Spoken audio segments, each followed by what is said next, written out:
Jai Hind viewers, on behalf of Trishakti Defense Academy Lucknow, I welcome you on this show.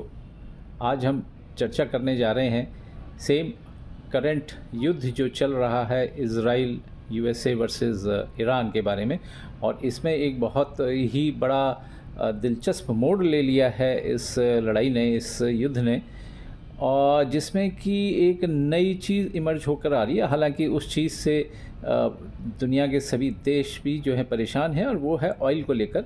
लेकिन एक oil का emergency कह लीजिए, या ऑयल के लिए एक फ्यूचर में आने वाली बहुत ही बड़ी क्राइसिस होने जा रही है। और मुझे पूरी उम्मीद है कि देश की दुनिया की सारी ताकतें जो हैं इसको रोकने के लिए कामयाब रहेंगी। ऐसा होना नहीं चाहिए। जैसा कि आपको मालूम है कि युद्ध के दौरान किस तरीके से अमेरिका ने हमला किया, और उसमें सोचा कि शायद कुछ एक जो भी ऑब्जेक्टिव्स या एम्स जो उसने रखे थे वो हासिल कर लेगा। तो शुरू में तो जो उन्होंने अयतुल्ला ख़ुमैनी को जो मारा, और उनके साथ जो है 40 और बड़े बड़े कमांडर, चाहे वो IRGC के हों, चाहे उन्हीं के इस्लामिक रेवोल्यूशनरी पार्टी के हों, या जिसके भी हों, तो एक शायद उम्मीद जगी अमेरिका को और इज़राइल को कि शायद जो है एक जीत हम हासिल करेंगे। लेकिन बड़ी दिलचस्पी के साथ ईरान ने इस युद्ध को अपनी तरफ मोड़ दिया। अमेरिका ने IRGC के काफ़ी ताकत को भी कम किया, और एक और जो उनका मेन एम था कि शायद वो न्यूक्लियर वेपन बनाने जा रहे थे। एनरिचमेंट उनकी काफ़ी हद तक हो चुकी थी, 60-70% तक, और एक न्यूक्लियर वेपन बनाने की कगार पर थे। तो वो भी जो है उन्होंने तकरीबन उसको जो है समाप्त कर दिया है। लेकिन ईरान ने क्या किया इसी बीच, जितने भी इस्लामिक नेशन हैं जो ऑयल प्रोड्यूसिंग ख़ास तौर पे, उन पर हमला करके उनकी ऑयल प्रोड्यूसिंग कैपेसिटी को तकरीबन 50% से ज़्यादा जो है बर्बाद कर दिया है। और इन्हीं देशों के ऊपर दुनिया के सारे देश निर्भर थे। और एक हालत ये आई कि कतार पर भी जो गैस की जो ऑयल फील्ड है उस पर भी ईरान ने हमला किया।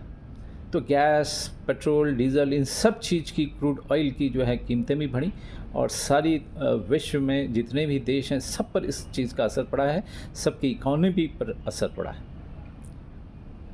लेकिन इसी बीच इज़राइल ने ईरान की खर्ग आइलैंड, या जो कतार और इन दोनों के बीच में एक शेयर्ड बाउंड्री भी है, जो ऑयल फील्ड्स हैं, गैस के गोदाम हैं, वहाँ पर हमला कर दिया, जिसको कि अमेरिका को शायद पता नहीं था। तभी ट्रंप ने एक बारी बोला भी कि we are not in favour of what Israel has done, we never wanted Israel to attack like this.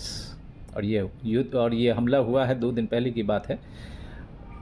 इससे ईरान की तकरीबन 50% कैपेबिलिटी ईरान की भी कम हो गई है। ईरान ने सोचा कि शायद जब भी ये युद्ध ख़त्म होगा उसके बाद कम से कम उसके तेल और गैस के ऊपर सारा विश्व जो है पर निर्भर रहेगा, और जो सैंक्शंस लगी हैं वो भी शायद हट जाएंगी। तो उसका नतीजा ये होगा कि फिर वो ऑयल और गैस पूरे विश्व को बेच सकेगा। अपार्ट फ्रॉम जो बाकी देश हैं वो तो खैर बेचेंगे ही, जैसे कि रशिया है या अमेरिका है। लेकिन एक जो इस्लामिक जितने नेशंस थे जो ऑयल एंड गैस जो बेचा करते थे, कि उनका सारा रोल जो है वो ईरान निभाएगा। लेकिन इज़राइल ने इस पर हमला करके ईरान की इस ताकत को भी एक तरीके से काफ़ी हद तक समाप्त किया है। तो अब ये युद्ध जो है किस ओर जा रहा है। ईरान की भी अगर ऑयल एंड गैस फील्ड समाप्त हो जाएंगी तो आप अनुमान लगा सकते हैं कि विश्व पर कितना असर पड़ेगा। सबसे ज़्यादा असर पड़ेगा यूरोपियन कंट्रीज़ के ऊपर, जिसको कि अमेरिका ने रशिया से भी मना कर रखा है ऑयल एंड गैस खरीदने के लिए, और जहां खाड़ी देशों से जो आता था अब वहां से भी नहीं ले सकता। तो भविष्य क्या है इन यूरोपियन देश का, अभी इंतज़ार करिए। अभी तो गर्मियों का वक्त आ रहा है, नॉर्दर्न हेमिस्फीयर में सूरज का रुख हुआ है, लेकिन जब सर्दियाँ आएंगी तब क्या हालत होगी। तो एक युद्ध जो अमेरिका इज़राइल ने शुरू किया, अब उसकी समझ में नहीं आ रहा है कि किस तरीके से इसको समाप्त किया जाए।